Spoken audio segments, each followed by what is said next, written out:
Hello, this is the mini lecture for Week 6, Climate Changes, Unit 3, Climate Change, Human Dimensions. Now this week we're transitioning into climate change, which we will focus on for the rest of the semester.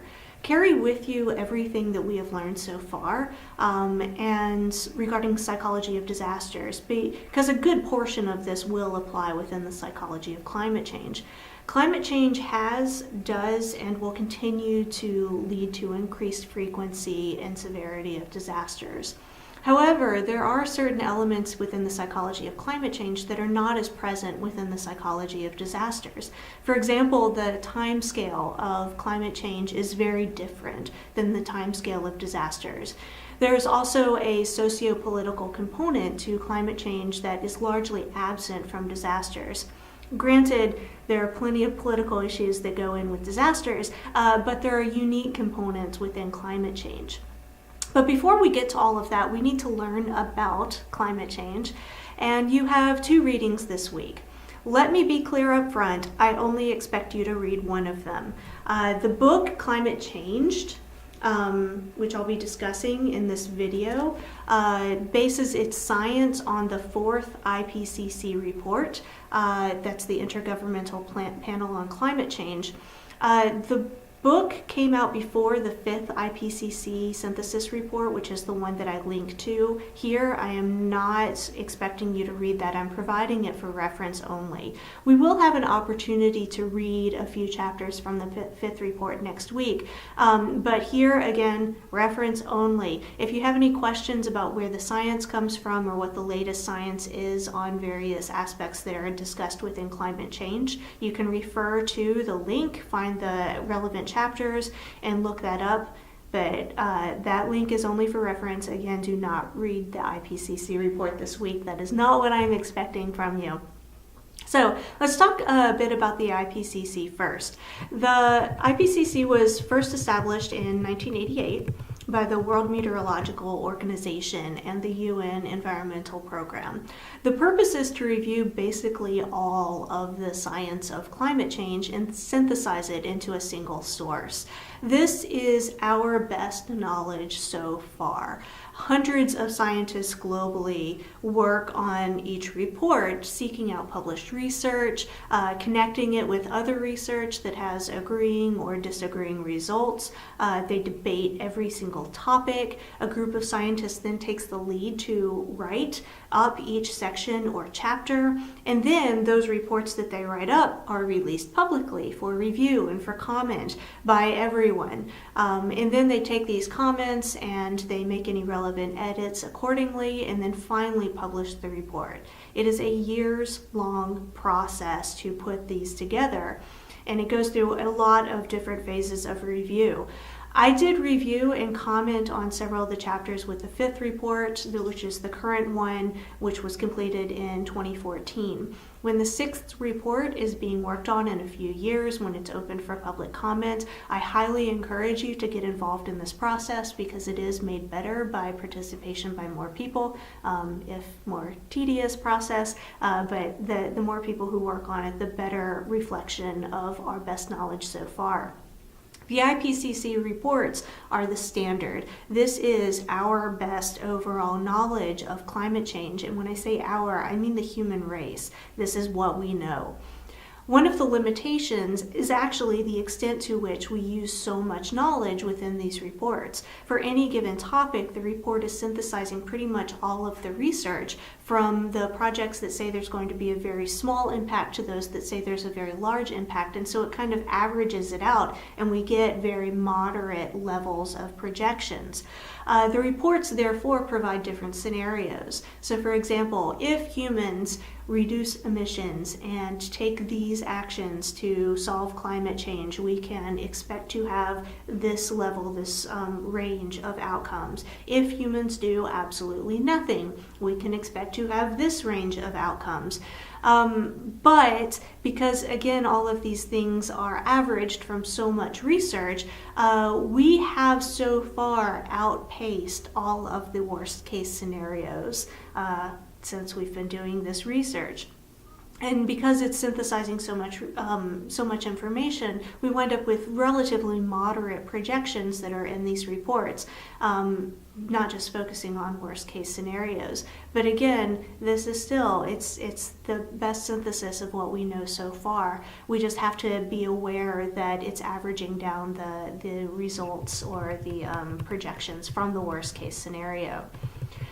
So I do want you to have a good overview of the science of climate change and our knowledge about climate change so far, and that's where this graphic novel comes in. Climate change is based on science of the fourth IPCC report, as well as interviews with some of France's leading scientists in related fields. This was originally published in French, and then it was translated into English. Because of the format being a graphic novel, also because it's a very accessible language within this book, I find it to be actually a very good introduction to the science of climate change. I first saw this book in a bookstore in Bar Harbor. I was a little skeptical. I didn't buy it at that time, but a few weeks later I saw a review of the book in a science website, and so I went ahead and ordered a copy. What I like about this book is, number one, the science is sound. I've been in this field for a while, so I'm very familiar with the science, and this is a good reflection of what we know.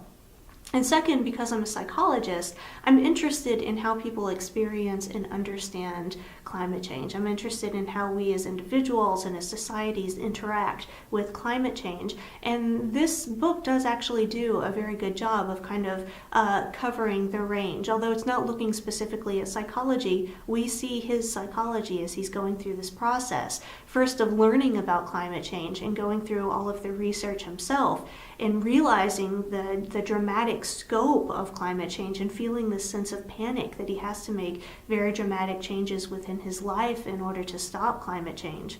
But humans can't sustain that level of panic, and so we also see time wearing on and how he kind of eases into this idea that there's only so much that we can do, especially when there are so many others who are not doing anything. What are my actions actually going to change? And having to stop and look realistically about these large social issues. And so he also explores all of these socio-political concerns and these psychological concerns within societies and within our global population. Why are we not doing better with this thing that we know exists and that we have to solve? I will go ahead and warn you, what I don't like about this book is that it ends on kind of a downer. Basically this, there's nothing we can do to stop it because nobody's doing anything and I guess we're all doomed. And I run across this sentiment a lot, and personally I find it to be useless. It is not useful to me at all. It's very true if you watch the news, if you read reports, if you look at politics, you will walk away with the impression that nobody is doing anything about climate change. But I've been working in this field for a number of years now, and I personally know thousands of people who are working on climate change as their paid employment or just as part of their life and how they live and their activities in their free time. And so the reality that is presented in the media that nobody's doing anything and we're all going to die does not accurately reflect my reality, which is that there are in fact a lot of people who are working on this. We're just not showing up in the news. My reality is that humans are working on this. We've got a long way to go, that is very true, but we will survive this. So, take the ending and whatever else with a grain of salt. For this week, you do still have all of your regular homework, the critical summary of climate change only this book. Do not do a critical summary of the entire IPCC because, again, you are not reading the entire IPCC report. And then, of course, the Teach What You Know blog. Additionally, you will see that the only class activity that we have for this week is the first paper. This is on the human dimensions of disaster. Refer to your syllabus on page 4 for a description of paper requirements. Also look back at the syllabus video from the beginning of the semester. And finally, if you have any questions, ask me. I've already talked with several of you about your ideas for this paper. I am very, very happy to talk with you about your thoughts, about the requirements, about where exactly to get started or where to go from here. So please contact me if you have any questions. As a reminder, this paper is not averaged with your other papers. Like your critical summaries are going to be averaged all together. So any given one that you might lose a couple points on, it's probably not as big a deal because it'll average with your other scores. This paper is worth 15% of your final grade. You can think of it as kind of an alternative to taking a test on the first couple of units. So you're telling me what you have learned so far. Every student is going to have learned something kind of differently because we come from different topics, different backgrounds, different areas of expertise, and we're interested in different things as we're doing these readings. So if you are thinking, what exactly is it that she is looking for? I don't have anything in particular, like a certain point that I want you to make or else you will fail this assignment. That's not really how I work. I want you to tell me what you know, what you are interested in, what has come up for you so far. I do want you to look at all of the readings so far, kind of reflect back to me this body of knowledge that we've covered. But if you want to focus in on specific topics, you are very welcome to do so. And again, please ask me if you have any questions. I'm very pleased to talk through your paper, to talk through your ideas and my expectations for the paper. I look forward to hearing from you.